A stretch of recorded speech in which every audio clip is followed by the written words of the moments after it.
మీ డిఎన్ఏనే అది. ఎవరు నమ్మితే వాళ్ళను మోసం చేసే లక్షణం ఇది. కాబట్టి మళ్ళొక్కసారి ఏదైనా మీరు అంశాల ప్రాతిపదికన మాట్లాడుండ్రి. వివరాల మీద ఈరోజు సగం రాత్రి కానీ చర్చిద్దాం. అన్ని రికార్డులు తీసుకొని వస్తా అధ్యక్ష. నేను మొత్తం రికార్డులు సభలో పెడదాం. తప్పు విలువ పట్టించే విధంగా, తప్పుడు ఆరోపణలు చేసే విధంగా మాట్లాడితే ఎవరు చూసుకుంటూ ఊరుకోరు. మీ వాదన ఏందో కమిషన్ ముందలు చెప్పండి. ఇవాళ సాయంత్రానికల్లా కోరుకున్నారు కదా మీ నిజాయితీ. ఇవాళ సాయంత్రానికల్లా మీకు కమిషన్ చైర్మన్ నియమిస్తాం. మా ఉప ముఖ్యమంత్రి గారి అనుమతితో సాయంత్రానికంతా కొత్త చైర్మన్ కూడా అపాయింట్ చేపిస్తా అధ్యక్ష. నిన్న మన అసెంబ్లీ సమావేశాలలో ఉండి నిర్ణయం తీసుకోలేదు. ఎట్లాగో వారు గుర్తు చేసిరు. విచారణకు కొత్త చైర్మన్ నియమిస్తా అధ్యక్ష.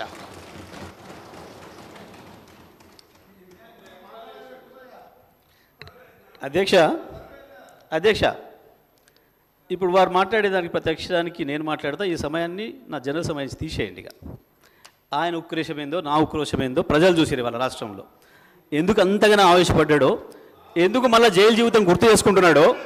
చెర్లపల్లి జైలు జీవితం వారికి అనుభవం కాబట్టి మళ్ళీ మళ్ళీ గుర్తు చేసుకుంటున్నట్టున్నాడు పాపం. మళ్ళీ ఎట్లా ఆడికే వస్తా అనుకుంటున్నాడేమో, మళ్ళీ అక్కడికే వస్తా అనుకుంటున్నాడేమో, గుర్తు చేసుకుంటున్నాడు.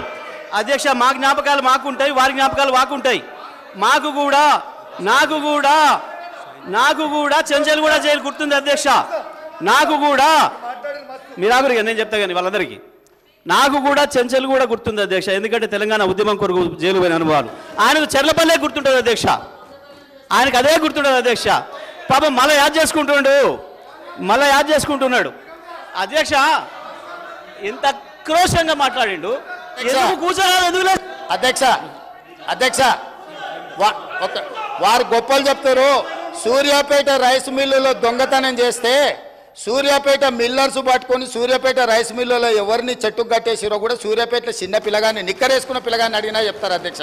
మిగతా వివరాలు మా వెంకటరెడ్డి గారికి ఒక 2 నిమిషాలు సమయం ఇస్తే వాళ్ళది ఎంత గొప్ప చరిత్రనో, ఎప్పుడెప్పుడు ఏమేం చేసిరో తాతలు ముత్తాతల నుంచి మొత్తం లెక్క చెప్తాడు అధ్యక్ష. సార్